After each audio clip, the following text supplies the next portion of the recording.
परम दयाल अनंत सुख सम्राट आदि सद्गुरु सर्व आत्माओं के सद्गुरु सर्व सृष्टि के सद्गुरु सद्गुरु सुखराम जी महाराज ने धन्य हो।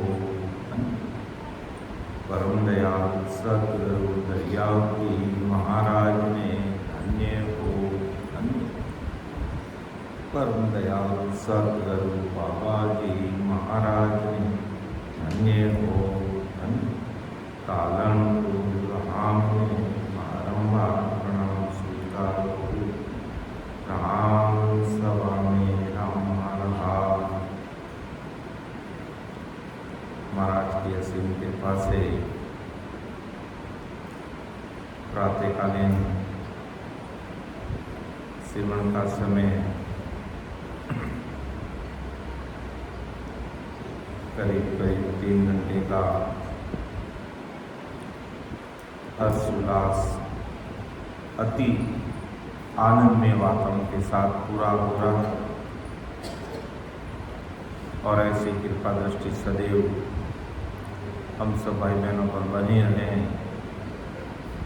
यही हमारा से अरदास करते हैं, ये हमारा से विनती करते हैं कि ऐसी कृपा दृष्टि आप सदैव हम सब भाई बहनों पर बने हैं। कहते हैं 2-3 घंटे के लिए जब बैठेंगे तभी अंदर की अनुभूति आएगी, क्योंकि आधा घंटा घंटे भर के लिए तो ये मन ही हमारा कंट्रोल नहीं होता है। लेकिन धीरे धीरे जब हम 3 घंटे के लिए लगातार बैठ जाते हैं तो ये मन ही हमारा हार मान लेता है और ये भजन में लग जाता है और अंदर के अनुभव इस घट में घटित होने लग जाते हैं। तो सदैव महाराज को अरदास करते हुए काल कसई से बचने के लिए हमें बेगा बेग महाराज को विनती करते हुए अधिक से अधिक आती जाती ऊंडी गहरी सांस में भजन करते हुए निहंचर निज नाम की सत्ता को घट में प्रकट करके इस काल से सदा सदा के लिए हमें रक्षा कर लेनी चाहिए। तो अभी राम सभा में करीब करीब सभी भजन करने वाले भाई बहन ही बैठे हैं। तो प्रयास ये करते हैं कि सुबह के सत्र में हम ध्यान समाधि का विषय थोड़ा गहरा है, फिर भी इसको समझने का प्रयास करेंगे और उसी के अनुसार सिमरन करेंगे, तब जाकर के हम सस्वरूप साई परमात्मा की सत्ता का अखंड सुख इस घट में ले सकते। तो पहले महाराज को जो ऐसे महापुरुष इस धराधरती पर पधारे, उनको धन्य धन्य बोलते हुए हमारा ये हैदराबाद में महबूब नगर जिले में जड़चरला में जो 5 दिवसीय सत्संग कार्यक्रम प्रारंभ होने जा रहा है, उसकी शुरुआत करते हैं कि वारी वारी आया वो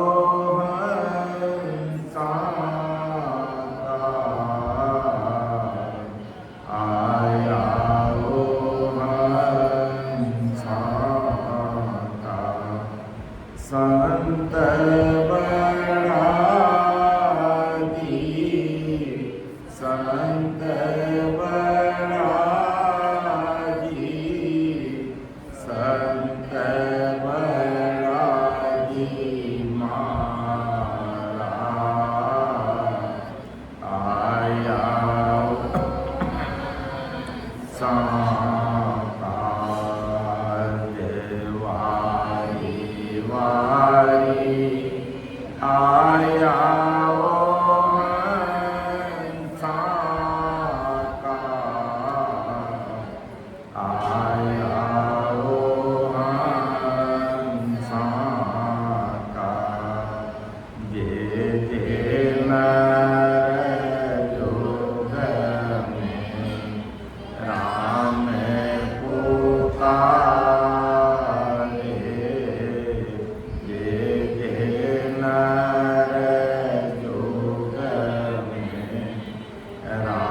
ये पूरा प्रातःकालीन सत्र जो हमारा यहाँ कई है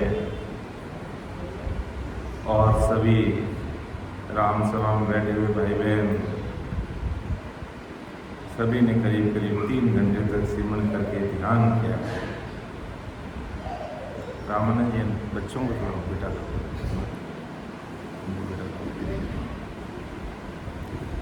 बच्चे लोग सभी चुपचाप बैठेंगे, इधर उधर नहीं दौड़ेगी। तो कहते हैं ध्यान और सिमरन के समान कोई सुख नहीं। अगर वास्तव में हमें भक्ति का सुख लेना है, अपने जीवन को आनंदमय बनाना है, तो बैठ करके साधना ही करनी पड़ेगी, और वो भी सत्य स्वरूपी राम नाम की साधना करनी पड़ेगी। और उसके द्वारा जब निहंचल निन्दान घट में प्रकट हो जाता है और जब उसका सुख शरीर में मिलने लग जाता है, सत्स्वरूप परमात्मा में ध्यान लगने लग जाता है, सता समाधि का सुख लेने लग जाते हैं, उस अखंड ध्वनि का आनंद आने लग जाता है, उस सुख की बराबरी संसार में कोई नहीं कर सकता है। आज कि अगर हालात देखें, भौतिक जगत को देखें, भौतिक संसाधनों को देखें, भौतिक सुखों को देखें, तो उन सुखों को तो काल कसाई 1 सेकंड में ख़त्म कर रहा है, और पता ही नहीं चलता गया हम इतने भौतिक सुख ले रहे थे, इतने हमारे पास भौतिक संसाधन थे, हम भौतिकवाद में डूब रहे थे, लेकिन 1 सेकंड में काल कसाई क्या क्या नहीं कर देता है।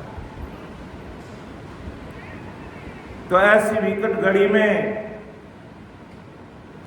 दुनिया के हालात को देखकर समझकर हमें ऐसे महापुरुषों के अणविवाहिक वचनों को अंतःकरण से स्वीकार करके सब कुछ छोड़ के भजन में लग जाना चाहिए। अगर आज दुनिया के हालात देख रहे हैं, ऐसे हालात को देखते हुए हमें सब कुछ छोड़ के भजन में लग जाना चाहिए।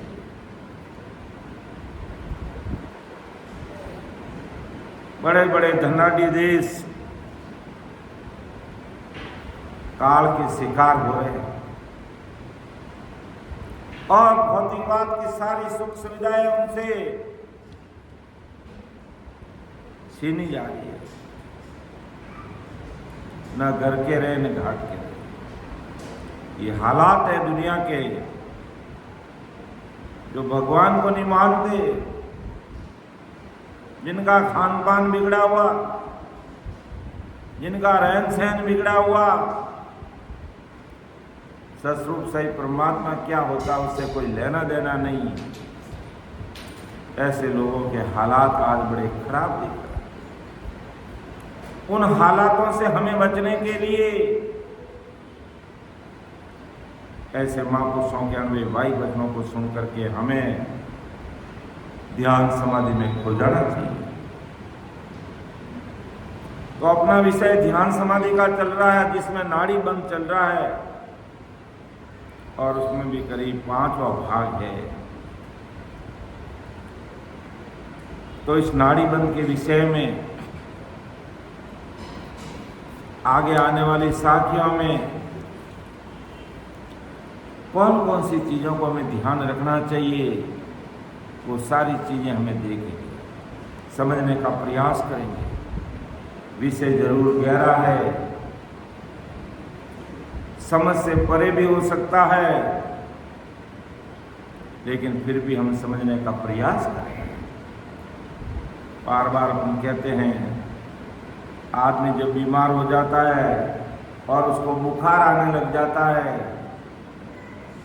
तो उसकी खाना खाने की इच्छा नहीं होती, बिल्कुल रोटी खाने की इच्छा नहीं होती है, फिर भी उसको ज़बरदस्ती खिलाते हैं, तो आधी रोटी खा ले, 2 बिस्कुट खा ले, क्योंकि तुझे गोली दी जाएगी और तुम रोटी नहीं खाएगा, भूखे पेट गोली दी नहीं जा सकती, तुम्हारा बुखार उतरेगा नहीं, तुम्हारी बीमारी मिटेगी नहीं, इसलिए तुझे खाना भी पड़ेगा और दवाई भी लेनी पड़ेगी।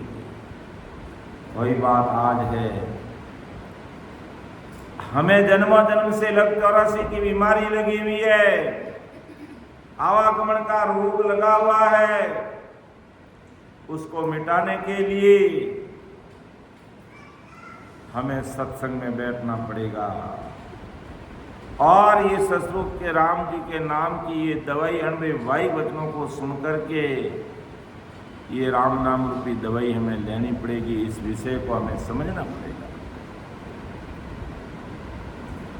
हमें अच्छा विषय नहीं लग सकता है, लेकिन फिर भी अपन को समझना पड़ेगा, क्योंकि अगर बुखार को मिटाना है तो रोटी खा के गोली लेनी पड़ेगी। इसी प्रकार अमरलोक में जाना, काल से बचना है तो सत्संग में बैठकर ध्यान समाधि का विषय भी हमें समझना पड़ेगा और दूसरा कोई उपाय नहीं हो सकता। तो अपन समझते हैं भाई अभी तक के सत्रों में जो आज से पहले 4 सत्र लिए गए हैं, कुछ उसमें मुख्य बातें वो अपन एक बार दोहराते हुए आगे बढ़ते हैं कि भाई पहली बात क्या है, ध्यान समाधि का विषय उन संतों के लिए विशेष उपयोगी है जो सुख सागर में पहुँचे, अर्थात 10वें दरवाजे तक पहुँच गए और परमात्मा की सता समाधि का सुख ले रहे हैं, उस अखंड ध्वनि को सुन रहे हैं, परमात्मा के सुखों में खरक है, अर्थात 10वें द्वार पर निरंतर की अखंड ध्वनि का अनुभव करें।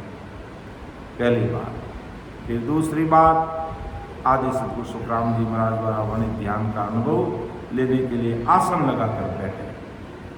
जब भी हम सिमरन में बैठे तो तरीके से बैठेंगे तो हमारा काम इजी हो जाएगा। और बैठने का तरीका क्या, हाथ की मुट्ठी बांधकर घुटनों पर रखें, ऐसे जैसे अपन बैठ के अभी बैठे थे सभी भाई, और करीब करीब सभी जानते हैं और सभी बैठना जानते हैं, बैठना सीख गए और कोई मुद्रा नहीं लगानी हमें। 2 बात। फिर तीसरी बात, ध्यान समाधि विषय की साखियों को हमें पढ़ना है। मान लो पाताल का सुख ले रहे हैं या नाभि का सुख ले रहे हैं या मेरुदंड का सुख ले रहे हैं या ब्रह्मा का सुख ले रहे हैं या सुख सागर का सुख ले रहे हैं या त्रिपुटी का सुख ले रहे हैं या होलकाल पार्वंत का सुख ले रहे हैं या सिलसिला तक पहुँचे हुए हैं या 10वें दरवाजे तक पहुँचे हुए हैं, उन साखियों को हमें पढ़ते रहना चाहिए। उन विषय को पढ़ें और उसमें वर्णित कर्म के अनुभव का आनंद लें कि भी उसी साखी को पढ़ करके भी महाराज ने ध्यान समाधि में क्या लिखा है, उस विषय को, उन साखियों को पढ़ेंगे और फिर बैठ के ध्यान करेंगे, अनुभव करेंगे और उसका आनंद लेंगे। और फिर सुख सागर के अनुभव का वर्णन साखी संख्या 1 से 4 में जो हमने पहले ली है। सुख सागर का वर्णन साखी संख्या 1 से 4 है। ध्यान समाधि विषय अगर अपन पढ़ते हैं, ध्यान समाधि विषय के अनुसार अगर अपन इसका सुख लेते हैं तो 1 से 4 तक साखी जो ध्यान समाधि में दी गई है वो सुख सागर का वर्णन है। अर्थात महाराज ने सुख सागर का वर्णन किया, उसमें अमरलोक का वर्णन किया, 10वें दरवाजे के परे का उसमें वर्णन किया। इसके उपरांत साखी संख्या 5 से 9 में ब्रह्मा, यानी सुख सागर मतलब 10वें दरवाजे के परे की बात, और ब्रह्मा का मतलब पूरे मस्तिष्क में किस प्रकार करोड़ों शून्यों को पार करना और उस अखंड ध्वनि का सुख लेना, वो है साखी संख्या 5 से 9 तक ब्रह्मा का वर्णन। और उसमें 10वें द्वार पर हो रही ध्वनि का विस्तार ब्रह्मांड में जानना। जैसी ध्वनि 10वें द्वार पर हो रही है वैसी ध्वनि पूरे ब्रह्मांड में होने लगेगी, पूरे मस्तिष्क में होने लगेगी, और धीरे धीरे हमारी ये जीवात्मा उस अखंड ध्वनि को, उस समाधि का सुख पूरे शरीर में लेने लग जाएगी। ब्रह्मांड में 3 ब्रह्म के 13 लोगों का अनुभव होगा हमें। 3 ब्रह्म के 13 लोग, यानी त्रिपुटी से आगे माँ माया, प्रगति, ज्योति, अजर, बजर, इखर, आनंद, पूरा, यानी सबसे पहला लोक है महामाया का, फिर प्रकृति लोक, फिर ज्योति लोक, फिर अजर लोक, फिर बजर लोक, फिर इखर, निरंजन, निराकार, शिव ब्रह्म, माँ शून्य, शून्य सागर और पार ब्रह्म। तो इस प्रकार कुल ये 13 लोकों का सुख हमें कब मिलेगा? जब हम ब्रह्मांड में उस सता समाधि का सुख लेंगे तो हमें 3 ब्रह्म के 13 लोकों का कैसा सुख है वो सुख हमें आने लगेगा। विषय जरूर भारी है, थोड़ा हमें समझ में कम भी आएगा, लेकिन समझना पड़ेगा। ये हमें परमात्मा के देश में अमरलोक में जाना है तो ब्रह्म बैराट से आकर के जो सता हमारे तन बैराट में जो प्रकट होती है, उस तन बैराट में उस सत्व परमात्मा का सुख हमें इस घट में लेना पड़ेगा। तब ही हम है जो अमर देश की सता का सुख ब्रह्म बैराट से आके जो घट में प्रकट होती है, उस तन में जो प्रकट होती है, पूरे तन बैराट में उसका सुख लेने लगेगा। तो ब्रह्मांड में 3 ब्रह्म के 13 लोगों का अनुभव में होने लगेगा। ब्रह्मांड की सभी नाड़ियों में कंपन होने लगेगा। गर्दन के पीछे तक ब्रह्मांड पूरा, मस्तिष्क कहाँ तक है हमारा? ये गर्दन तक, सर्वाइकल तक कंपन होने लगेगा। गर्दन के पीछे अर्थात सर्वाइकल में भी अनुभव होने लगेगा। ये ब्रह्मांड का ही हिस्सा है, पूरे मस्तिष्क का ही हिस्सा है। साथ साथ आंखों के मध्य भ्रकुटी में भी अनुभव होने लगेगा, यहाँ दोनों आंखों के बीच में। इसके पश्चात साकी संख्या 10 से 16 को पढ़ें, समझे, और भ्रकुटी से पाताल की ओर उतरने का मार्ग का भी हमें अनुभव होगा। भ्रकुटी से 3 मार्ग मुख्य रूप से हमारा पाताल, भ्रकुटी से पाताल की तरफ उतरते हैं। श्वसन तंत्र, प्रजनन तंत्र और पाचन तंत्र, ये तीनों हमारे भ्रकुटी से उतरते हैं। तो महाराज महोदय की 10 से 16 तक की साकी अगर पाताल का सुख ले रहे हैं तो हमें 10 से 16 तक की साखी को पढ़ना, समझना चाहिए, उसके अनुसार उसका अनुभव लेना चाहिए। फिर गहरी सांस, उन सांस में प्रेम प्रीति से राम सुमन करते करते पाताल में भी हमारा कंपन होने लगेगा। जो साखी संख्या 17 से 24 में पाताल के बारे में जानते हैं कि कैसे शेष लोक में उसका सुख लेते हैं, और वो शेष लोक जो हमारी रीढ़ की हड्डी है, उसके जो नीचे का जो हिस्सा है उसमें कैसे आसपास की नाड़ियों में कंपन होने लग जाता है, ऐसा अनुभव कुदरती आने लग जाता है। ये सब अनुभव कब आएगा?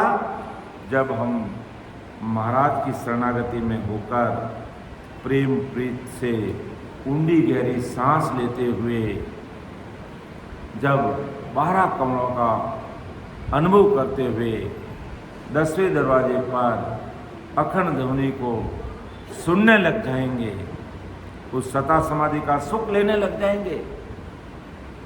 और उस ध्वनि की आवाज कैसी होती है? जो राघुदास जी महाराज ने कहा कि रोणे जोणे रोणे जोणे रोणे जोणे रोणे जोणे बाजे की में झण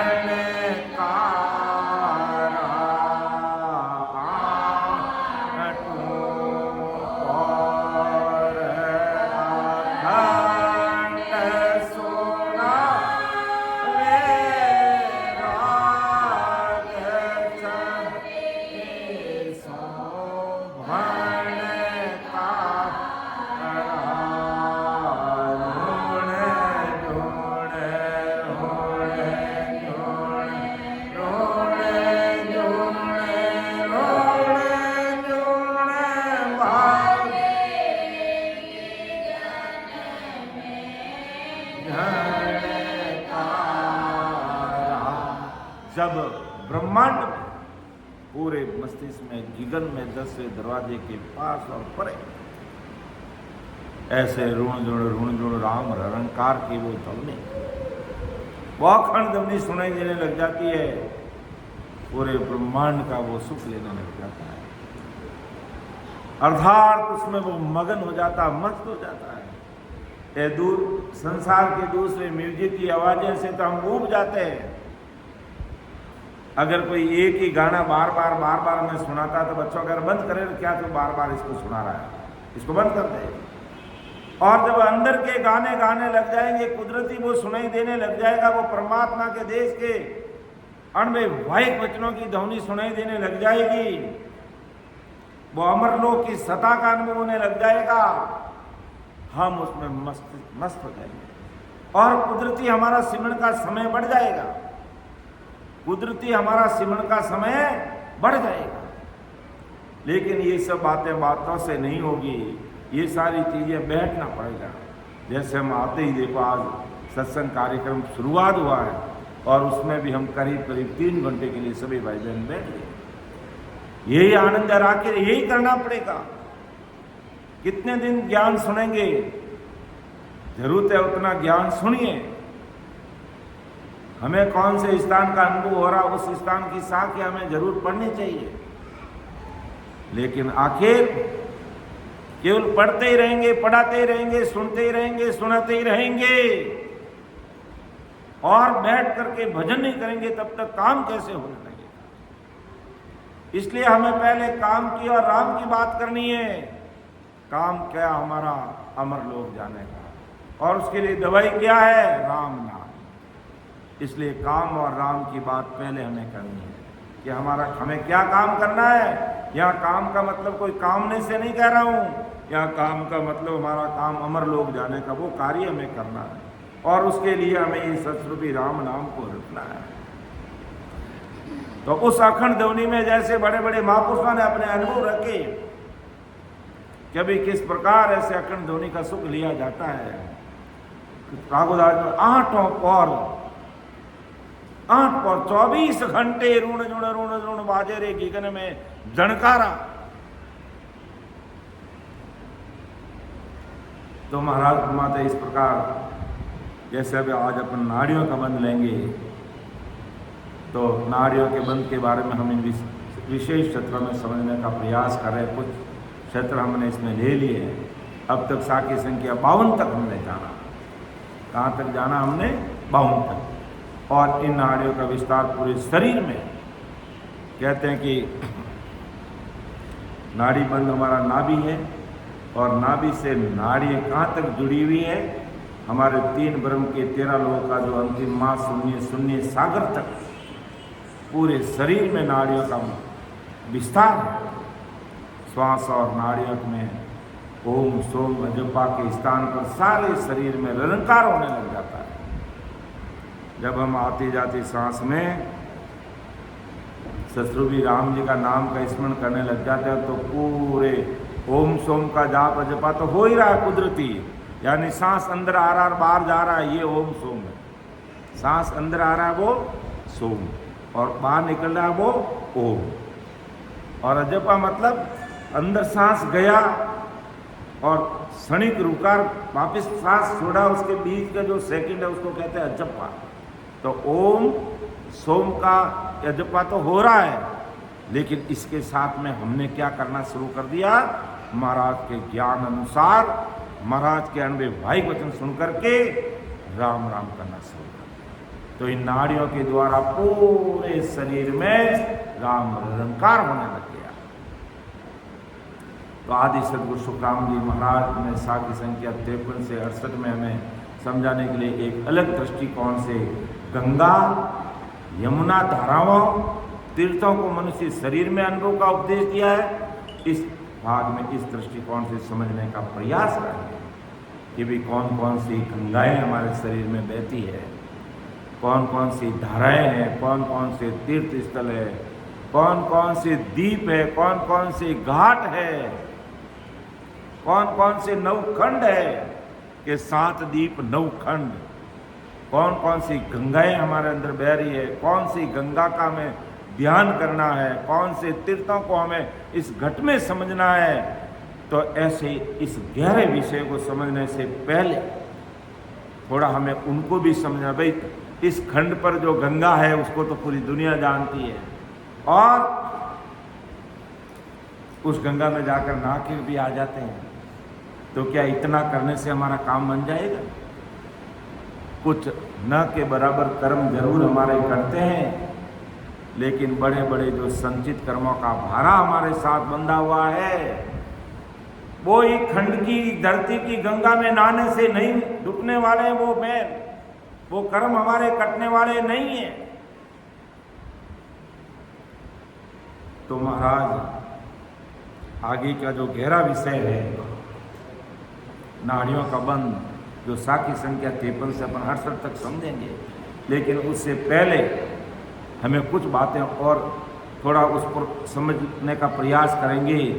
तो आगे की साखियों में, क्योंकि इन गंगाओं का, इन धाराओं का, इन खंडों का, इन घाटों का, इन द्वीपों का, इन नवखंडों का, सबका बखान उन साखियों में आएगा। फिर हमारे समझ में नहीं आएगा ये 7 द्वीप क्या है, 9 खंड क्या है, ये धाराएं क्या है, ये गंगाएं क्या है, ये घाट क्या है। तो उन सब को समझने से पहले हमें सहजता से समझने के लिए हम समझते हैं कि भाई समुद्र के पानी से बादल बनते हैं। बात बहुत समझने की बात है कि समुद्र के पानी से बादल बनते हैं, बादल से वर्षा होती है, वर्षा से नदियां, और नदियों से वापस पानी समुद्र में पहुंचता हुआ दर्शाया जाता है। देखो, यानी समुद्र के पानी से बादल बनते, बादलों से वर्षा होती, वर्षा से नदियां, और नदियों से वापस पानी समुद्र में पहुंचता। यानी समुद्र से पानी वर्षा और बह करके वापस समुद्र में चला गया।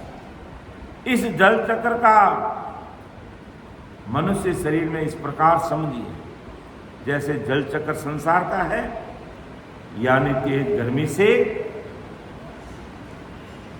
समुद्र में भाप बनती, भाप से बादल बनते, और बादलों से वर्षा होती, और वही वर्षा का पानी नदियों के द्वारा बहता हुआ समुद्र में जाकर के मिल जाता है। तो इसी प्रकार इस शरीर में कैसे समझ लेंगे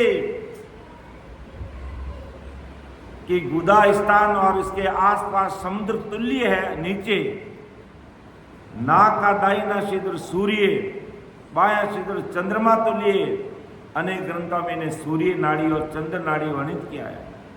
जैसे समुद्र से जल का वाष्पीकरण होता है, अर्थात समुद्र का पानी भाप बनता, और वो भाप बना हुआ पानी उड़कर काफी ऊंचाई पर बादलों में परिवर्तित हो जाता है, और भाप उड़ने का मार्ग मनुष्य शरीर में रीढ़ की नाड़ियों के मार्ग का तुल्य है। और बादलों का स्थान मुख के अंदर तालू से लेकर सर्वाइकल तक समझे। ये बादल पहाड़ों और वृक्षों से टकराकर वर्षा करते, रीढ़ की हड्डियों का ऊपरी भाग पहाड़ों की तुल्य है, जैसे अपन मेरू पर्वत कहते हैं। सभी ग्रंथों में इसे मेरू पर्वत का वर्णन किया गया। तो तालु और ऊपर संपूर्ण मस्तिष्क तक ब्रह्मभाग, पहाड़ों पर वर्षा का पानी बर्फ के रूप में जमा हो जाता, जिसे हिम नदी या बर्फ की नदी या फिर गंगोत्री यमुनोत्री कहते हैं। और नाक के ऊपरी भाग को गंगोत्री यमुनोत्री तुल्य समझ लो। और गंगोत्री से गंगा, यमुनोत्री से यमुना पृथ्वी की ओर आती है।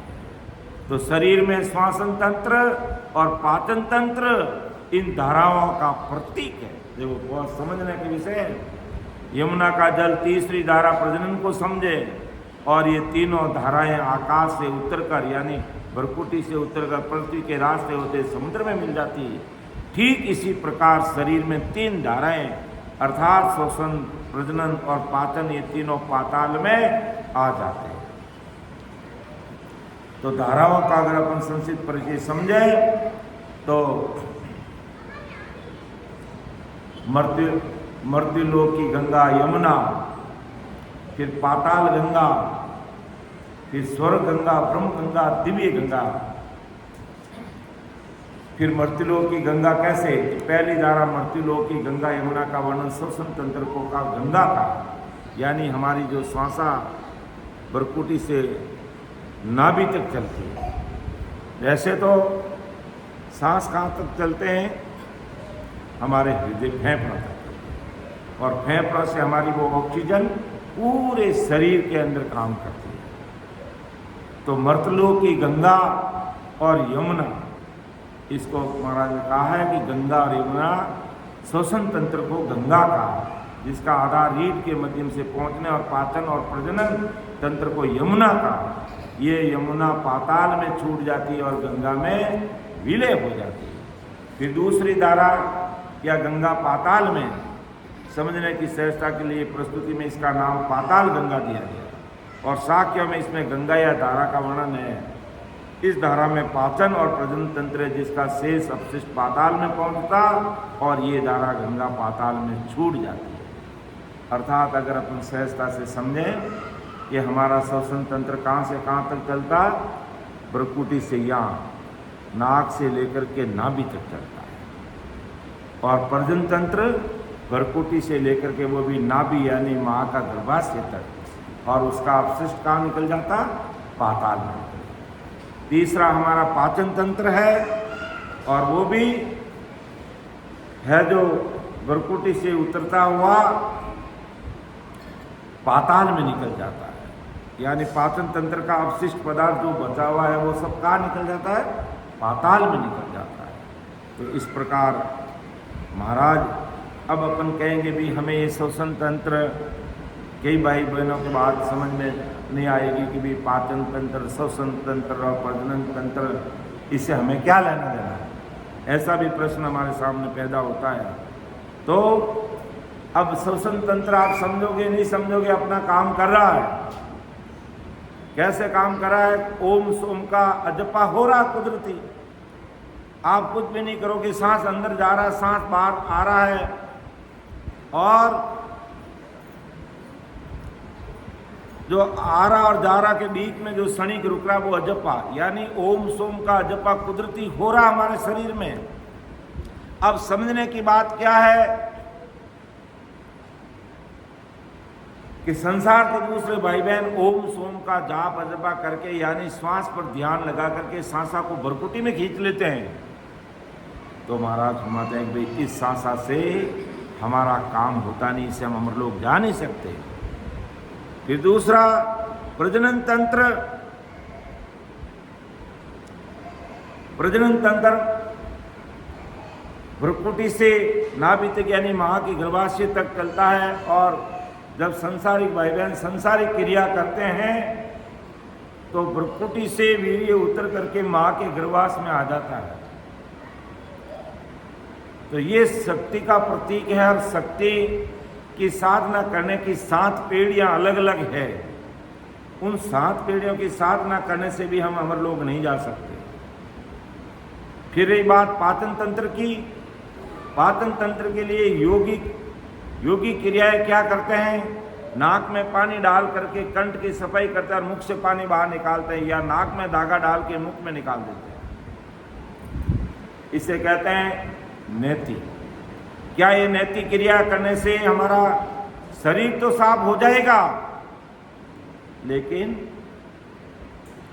हमारा कर्म नहीं कटेंगे, मन के मैल नहीं दुखने वाले हैं।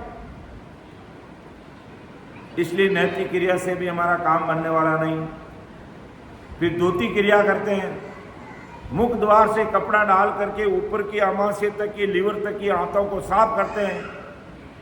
शरीर की सफाई हो जाएगी, मन की सफाई नहीं होगी, मन का मैल मिटने वाला नहीं है।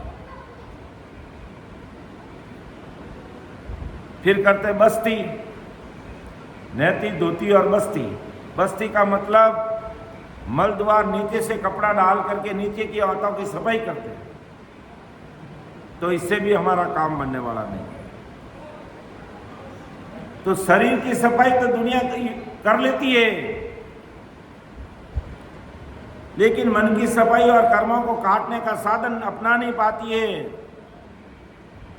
इसलिए महाराज फरमाते हैं कि भ्रुकुटी से यानी आकाश से 3 मार्ग उतरते हैं, और इन 3 मार्गों की क्रिया करके वापस अगर भ्रुकुटी में पहुंच जाते हैं तो बंदा कुछ नहीं करता है, अमर लोक जाने का मार्ग उसको मिलता नहीं। इसलिए हम है जो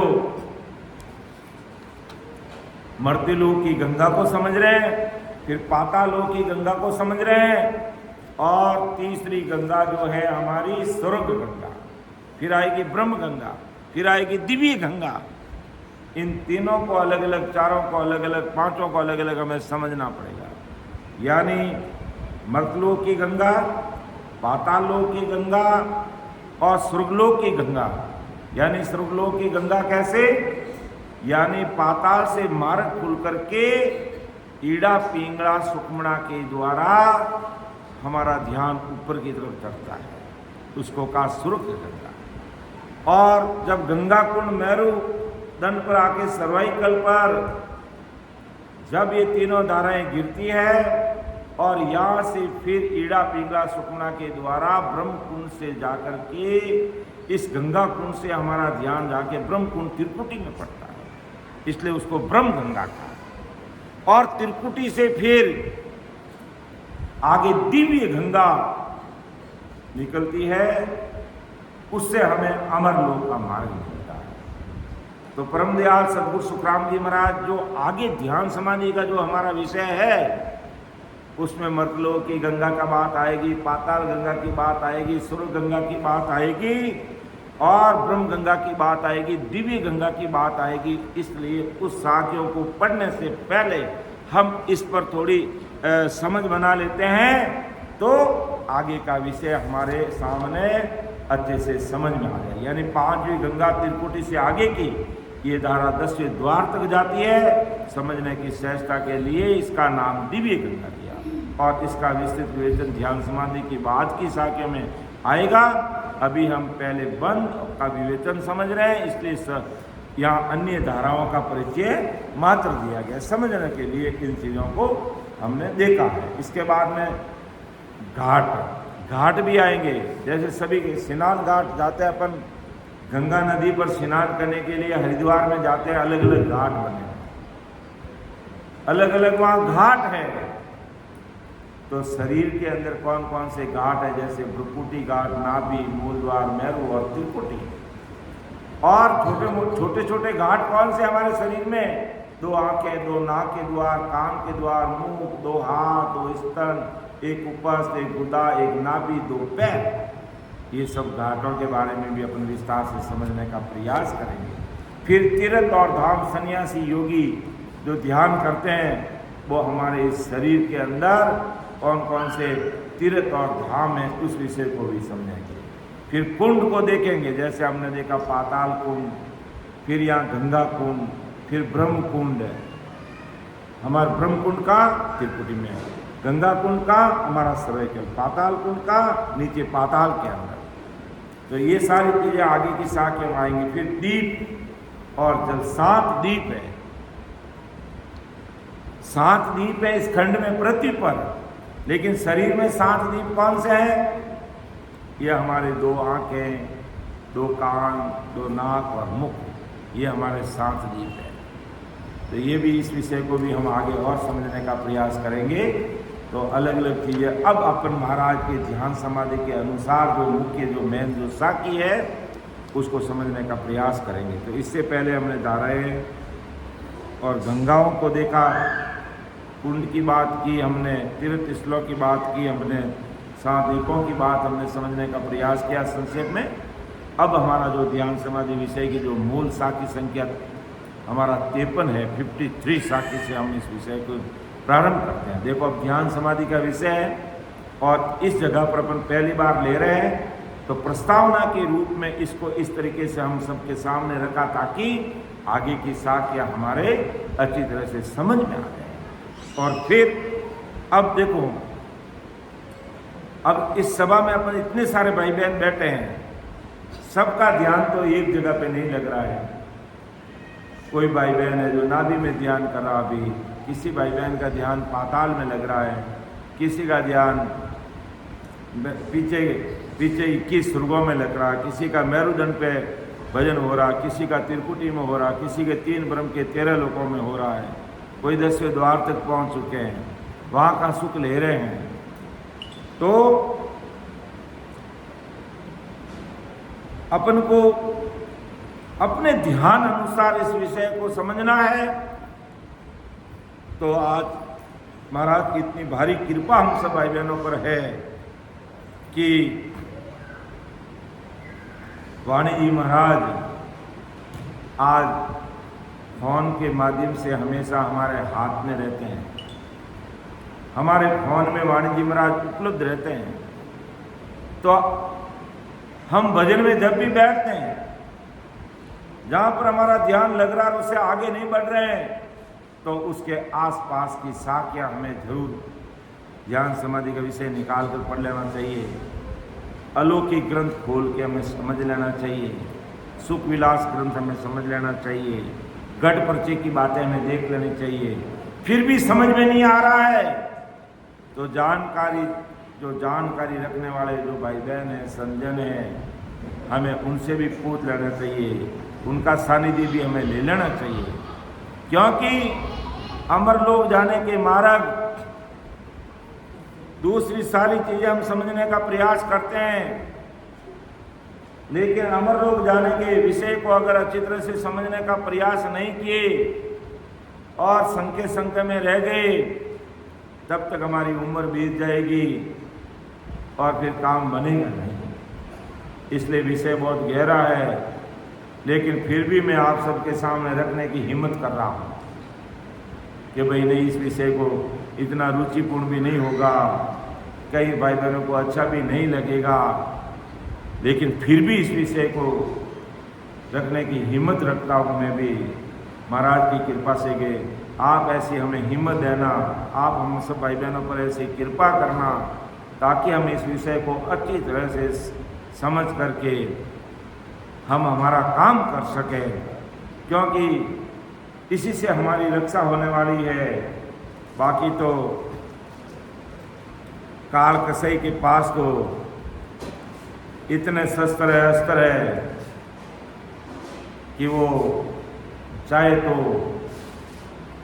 चंद मिनटों में पूरी दुनिया को खत्म कर सकता है। तो उसमें बचने के लिए, उस काल कसई से बचने के लिए,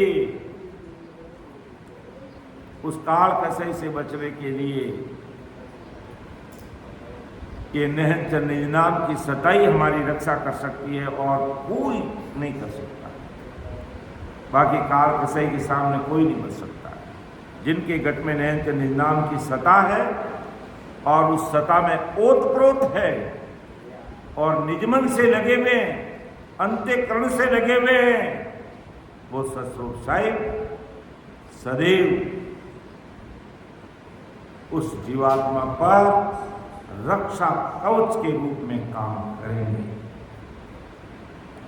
तो जमुना काटे लोक सो बेटा आसन मार, काशी तज सुख राम जी ले गंगा की धार। देखो आगे ना विषय, जमुना भी आ गई यहाँ और गंगा भी यहाँ। अब उससे पहले हमने समझ लिया कि कौन कौन सी गंगा है, मर्तलोक की गंगा कौन सी, पाताल की गंगा कौन सी, स्वरूप की गंगा कौन सी, और ब्रह्म गंगा कौन सी, दिव्य गंगा कौन सी,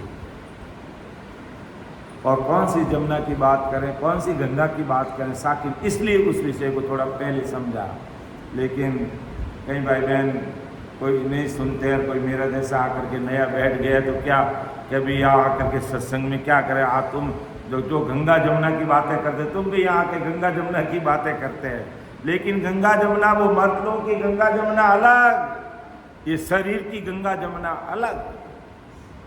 इसलिए विषय बहुत गहरा है, लेकिन अपन 2-3 घंटे सुबह सुबह भजन करेंगे। 5 दिन का हमारा सत्संग कार्यक्रम है, तो सुबह अपन 3 घंटे भजन करेंगे ना, और फिर इस विषय को सुनेंगे, समझेंगे, तो हमारे समझ में आएगा। बिना भजन ये विषय समझ में आने वाला नहीं है। और इसके बाद में हमारे वरिष्ठ संत आपको उपदेशात्मक, चेतावनी संबंधी विषय भी लिए जाएंगे, सारे विषय आपके सामने रखे जाएंगे, लेकिन इस विषय को भी हमें बहुत इम्पोर्टेंस देना है, महत्वता देनी है। तो परम दयाल सदगुरु सुखराम जी महाराज समझा रहे गाँव, जमुना काटे लोक सो बेटा आसन मार, काशी तज सुख राम जी ले गंगा की धार। परम दयाल सदगुरु सुखराम जी महाराज आसन मारकर बैठते हैं, वह यमुना के ठिकाने अर्थात यमुना के स्थान वाला लोक है। आसन मार के बैठते हैं, नीचे का जो भाग है वो कौन सा ठिकाना है, यमुना का ठिकाना। यानी वो पाताल की यमुना है और गंगा की धारा से लय होकर काशी को छोड़ दिया।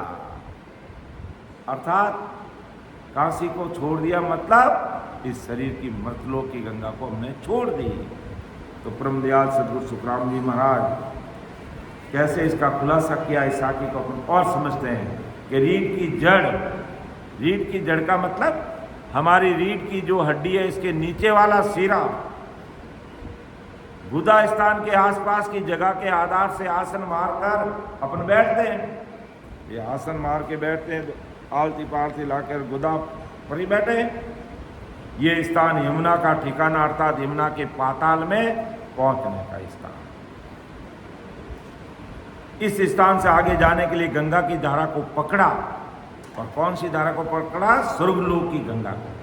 यानी पाताल से हमारा पीछम का मार्ग खुलेगा तो 3 धाराएं हमारी पीछम से आगे बढ़ेगी, ईड़ा, पिंगला और सुखवड़ा, जिसको हमने महाराज की भाषा में उसको क्या बोला? सर्व गंगा का रूप दिया। तो यही बात महाराज समझाते हैं कि भाई जब हम ध्यान करते करते मर्तलोक की गंगा और यमुना का जो स्थान पाताल में है और यहाँ से पाताल का मार्ग खोल करके हम पिछ मार्ग से आगे चढ़ते हैं तो गंगा की धार को पकड़ा, यानी स्वर्ग गंगा को पकड़ा, अर्थात स्वरूप की तरफ हम आगे बढ़े, यानी पिछम के मार्ग से हम आगे बढ़े।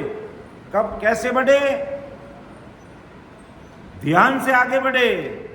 ऐसा नहीं कि कोई आदमी बैठा कि हमें रीढ़ का मार्ग पार करना है, जैसे हमारे रामानंद जी यहाँ बैठे कि हमें तो रीढ़ का मार्ग पार करना है, रामानंद जी को नीचे सुला दें अगर उसके ऊपर चल लेंगे तो ये रीढ़ का मार्ग पार नहीं होगा।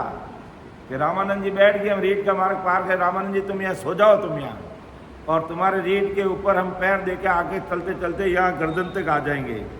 तो इस प्रकार इस मार्ग को तय नहीं करना है। ये सारी बातें हमें महाराज, हमारा विषय ध्यान समाधि का चल रहा है। समाधि का मतलब क्या? एक मेक हो जाना, एक मेक समाधि का मतलब उसमें खो जाना, एक मेक हो जाना। और जब ध्यान में एक मेक होंगे तब हमें पता चलेगा कि हमारी जो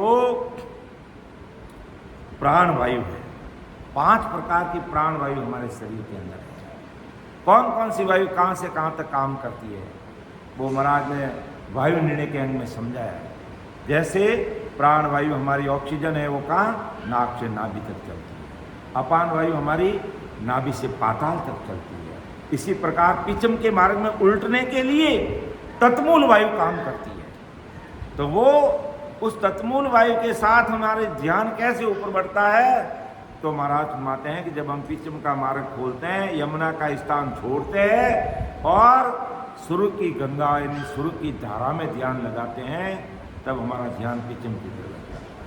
तब अपन देखते कई भाई बहन ध्यान में बैठते हैं, वो ध्यान के अंदर खो जाते हैं, उसे कोई किससे कोई लेना देना नहीं होता। लेकिन ये सारी चीजें कब होगी? जब हम एकाग्रचित होकर के तन मन से अंतःकरण देकर के निज मन से बैठ जाएंगे, हमारा काम होगा, कोई रोकने वाला नहीं है।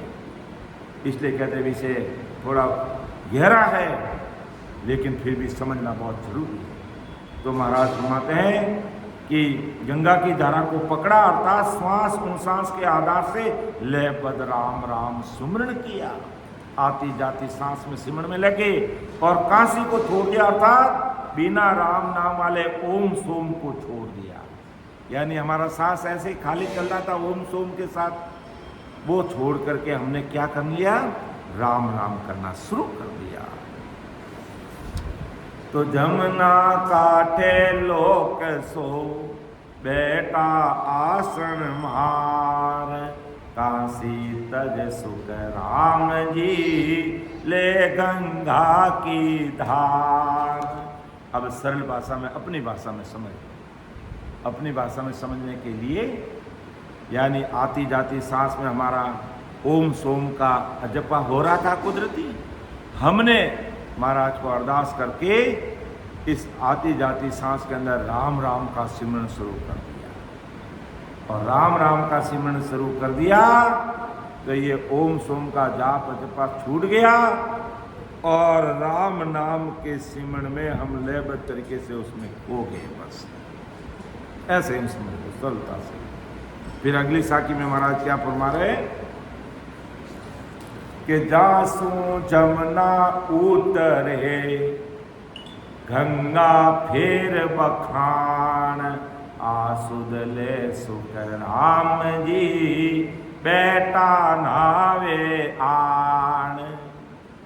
कि जासू जमुना उतरे गंगा फेर बखान आसुद ले सुख राम जी बेटा नावे आन। परम दयाल अनंत सुख सम्राट आदि सदगुरु सुखराम जी महाराज फरमाते कि जहाँ से गंगा और यमुना उतरी उसको समझे और जहाँ बैठे थे वहाँ से आकर हमने स्नान किया, यानी वहाँ आकर के हमने ध्यान लगाया। गंगा और यमुना भरकुटी से उतरती है। गंगा और यमुना कहाँ से उतरती? भरकुटी से, यानी श्वसन तंत्र और प्रजनन तंत्र। तो भरकुटी से उतरता और इस भरकुटी से जीवात्मा उतरकर जगत में आई, यानी साकारी सृष्टि में आई, यानी जीवात्मा का रूप, जीव का रूप ले लिया। जैसे जल चक्र में देखा था कि जल समुद्र से निकलकर बहाता और नदियों में होता हुआ वापिस समुद्र में मिल जाता है, तो वैसे ही जीवात्मा अनेक रहने के स्थानों में कर्मों के अनुसार घूमती रहती है और बार बार भ्रुकुटी से गर्भ में आती है और जन्म मरण के चक्कर से निकलने के लिए मृत्युलोक में आती है और फिर मृत्युलोक में आकर के फिर भ्रुकुटी में जाके मिल जाते हैं। तो ये जीवन चक्र ऐसे ही चलता रहता है। और ये जीवन चक्र कब तक चलेगा?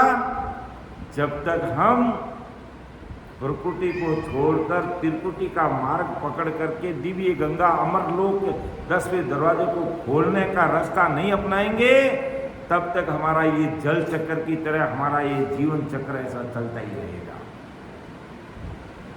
तो जन्म मृत्यु के चक्र से निकलने के लिए मृत्युलोक में आना आवश्यक है। अब मृत्युलोक में तो आगे भाई, अगर हमें ये आने जाने से हमें मुक्ति चाहिए तो मृत्युलोक में जन्म लेना पड़ेगा। लेकिन मृत्युलोक में आकर के जब हमने अमरलोक का मार्ग को नहीं पकड़ा तो हमारा ये चक्र मिटने वाला है। तो इस समझ के साथ जीवात्मा मृत्युलोक में आई और मृत्युलोक की गंगा और यमुना में इसने स्नान किया, अर्थात ये श्वसन तंत्र और प्रजनन तंत्र के अंदर ये रम गई और इसने शरीर धारण कर लिया। फिर आगे महाराज अगली साखी में क्या फरमाते कि मरत लोक में बह रही जहाँ हम देखी आई घाट घाट सब धाम में नाया भविद माई। के इस मर्तलोक में गंगा और यमुना बह रही है, जाकर हमने देखा इस शरीर पे भी, इस धरती पर भी गंगा यमुना बह रही है। सभी धाम के घाट घाट अनेक प्रकार हमने स्नान किया, कई विद्वान आज भी जाके करते हैं। तो जैसा हम भूगोल विज्ञान से अगर जाने की गंगा और यमुना इस पृथ्वी पर बह रही है, सब जानते हैं गंगा यमुना सरस्वती नदियाँ बहती है और तीनों का त्रिवेणी संगम कहाँ है? प्रयाग में। और प्रयागराज में कितना बड़ा है, जो हमारे उत्तर प्रदेश में योगी जी ने बहुत बड़ा मेला किया था, कितने करोड़ों लोगों ने वहाँ आकर के स्नान किया था। और अनेक शास्त्रों में इन नदियों की महिमा का वर्णन भी मिलता है। सब जानते हैं गंगा को कितनी सर्वोपरि मानते हैं। सभी मृत्युलोक के निवासी ऐसा विश्वास करते हैं कि इन नदियों में स्नान से पाप कर्म नष्ट होते हैं। सबको विश्वास ही रहता है, लेकिन वास्तव में हकीकत में जो कर्म हमारे, जो पाप मिटने चाहिए वो पाप पूरे नहीं मिटते वहाँ जाकर।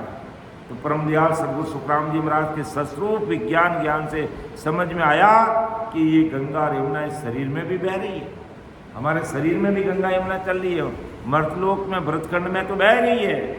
तो कैसे विधिवत राम राम सुमन से इस मार्ग पर चलने से कर्म नष्ट होते हैं।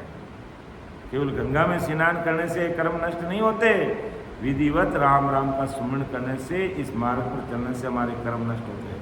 तो इन गंगा और यमुना में स्नान किया, अर्थात ध्यान से इस मार्ग पर आने वाले सभी घाटों पर विभिन्न प्रकार का अनुभव किया और उन सुखों का विस्तार से समझने के लिए आदि सदगुरु सुखराम जी महाराज की दिव्य अनुभव वाणी का जो सुख विलास ग्रंथ है उसमें भी इसका वर्णन किया गया है कि किस प्रकार सुख विलास लिया जाए, किस मार्ग को पकड़ने पर हमें जो वास्तविक सुख मिलने वो सुख मिलेंगे।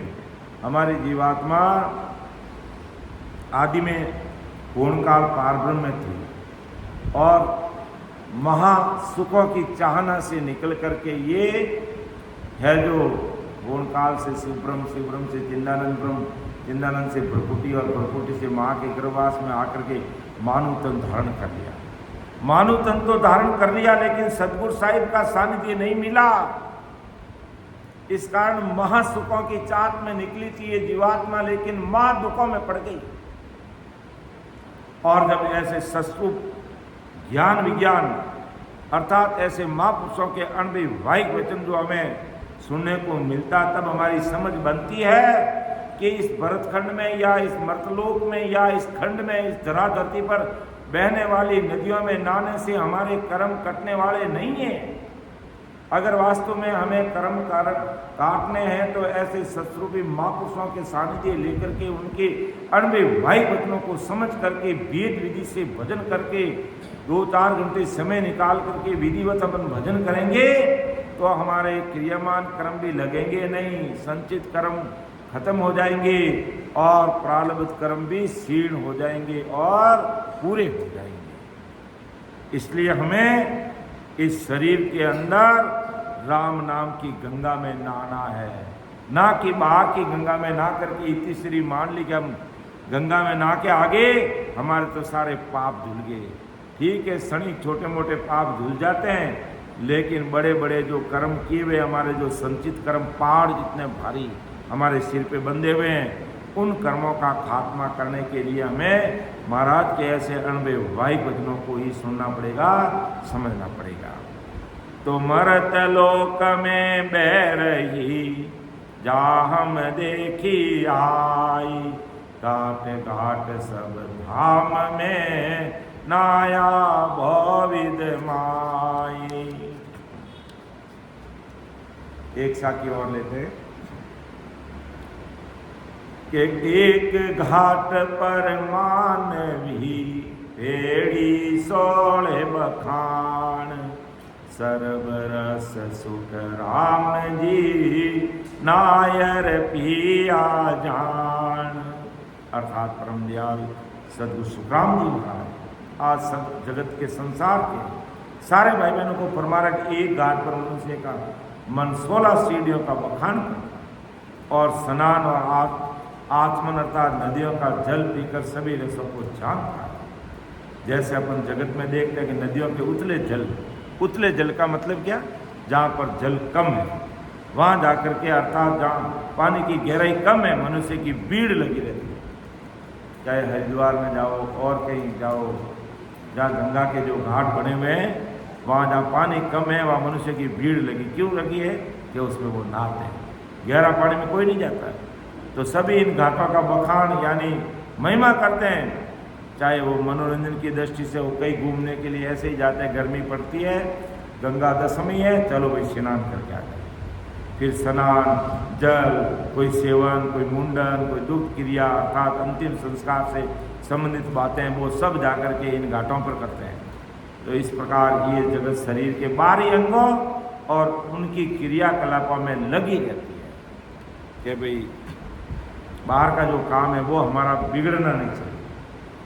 इसलिए हम गंगा जी में जाते हैं, अस्थि प्रवेश करते हैं, वहाँ हमारे यहाँ नाम लिखाते हैं या और दूसरा क्रियाक्रम करना है तो भी लोग यहाँ जाकर के ऐसे गंगा घाटों पर करते रहते हैं। पूरी संसार इस बाहर के कर्म कांडों में लगा हुआ है।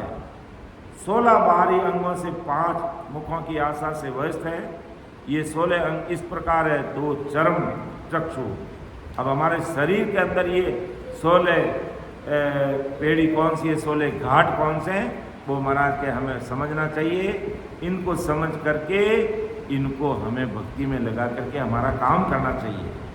अर्थात 2 आँखें, 2 नाक के नथुने, 2 कान के द्वार, 1 मुख, 2 हाथ, 2 स्तन, 1 उपस्थ, 1 गुदा, 1 नाभि तथा 2 पैर। इन सभी से शब्द स्पर्श रूप रस गंध का सुख लेने और सुखों का साधन करने में जगत पूरा का पूरा व्यस्त है। यानी आँख, कान, नाक, स्तन, गुदा, हाथ, पैर, चमड़ी, इन सारों का प्रयोग में लेते हुए पूरा जगत इन 5 विषयों में डूबा हुआ है, 5 विषय वासनाओं के सुखों में लगा हुआ है।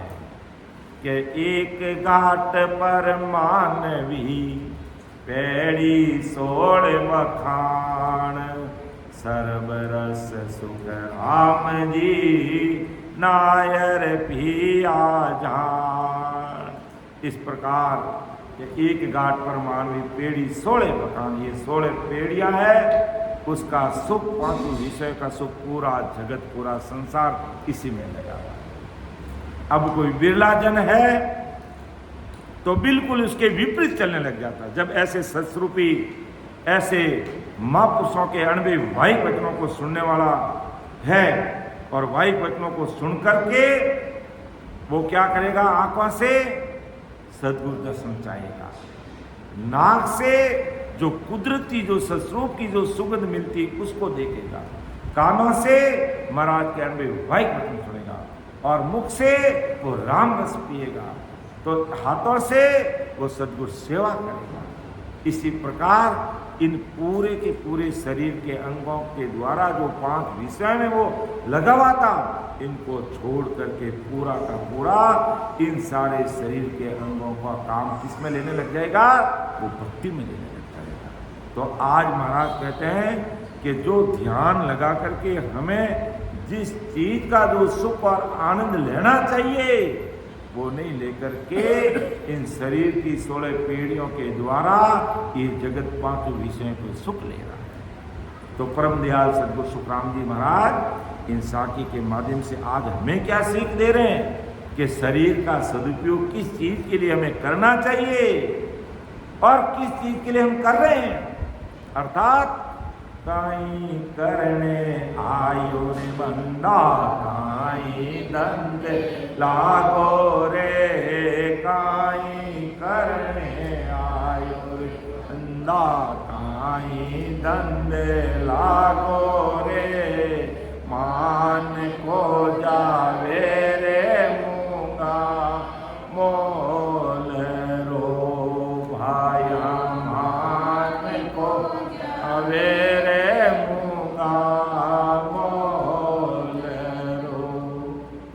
किस काम के लिए राम जी ने भेजा था, है कि संतों ऐसा मेल बनाया, वाह सिमरत को निमक न भूलो ए निजीरो भाया। कितना अच्छा शरीर किस लिए बनाया था, है और किस काम में लगे हुए हैं। तो महापुरुष समय अपने अनवे वाहिक वचनों के द्वारा आज परम दयाल सद्गुरु सुखराम जी महाराज हमें सावचेत कर रहे हैं, हमें चेता रहे हैं कि समय रहते ये शरीर जिसलिए राम जी ने बनाया है उसके लिए उसका सदुपयोग कर लो, तो तुम जो काल कसई आज पूरी दुनिया में हाहाकार मचा रखा है उसे तुम्हारी रक्षा हो जाएगी। बाकी वो काल कसई किसी को नहीं छोड़ रहा है। तो हमें ऐसे महापुरुषों को महापुरुषों के अनवे वाहिक वचनों को सुनकर समझकर आज ही सब कुछ छोड़ करके भक्ति में लग जाना है। अगर दुनिया के हालात अगर देखें तो हमें सावचेत हो जाना चाहिए ऐसी परिस्थिति को देखते हुए कि जो संकट के बादल जिन देशों पर मंडरा रहे हैं, ऐसी परिस्थितियां और हालात को देख करके हमें अति शीघ्र हमारा निहत निजाम रूपी जो रक्षा कवच है वो हमें बना लेना चाहिए। तो समय का भी तकाजा है, बोलने में समझाने में मेरे से त्रुटि रह सकती है। विषय बहुत ही गहरा विषय है, कई भाई बहनों के समझ में नहीं आया होगा, लेकिन बार बार पढ़ेंगे तो ये विषय समझ में आ जाएगा। अमर लोग जाने के लिए इस विषय को समझना बहुत ज़रूरी है। मुझे दूसरे विषय बहुत अच्छे से लेने आते हैं, एक साखी पर मैं 5 घंटे बोल सकता हूँ, ऐसी महाराज की अद्भुत विशेष कृपा है। लेकिन फिर भी इस विषय को लेने की हिम्मत कर रहा हूँ इसलिए कि हम सब भाई बहन इस विषय को सुनकर समझकर बार बार सुनकर समझकर पढ़कर 3-3 4-4 घंटे सामूहिक रूप से बैठ करके भजन के द्वारा इसको समझ करके अपना कार्य कर लो समय।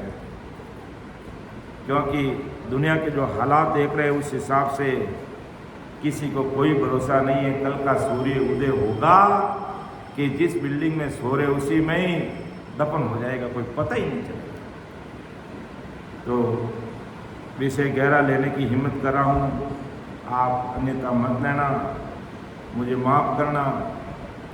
सुन जो मैं निर्दोष घाट बांध जस होय, तुम्हें हरे बोलन हारे हो क्या जानेगा कोई।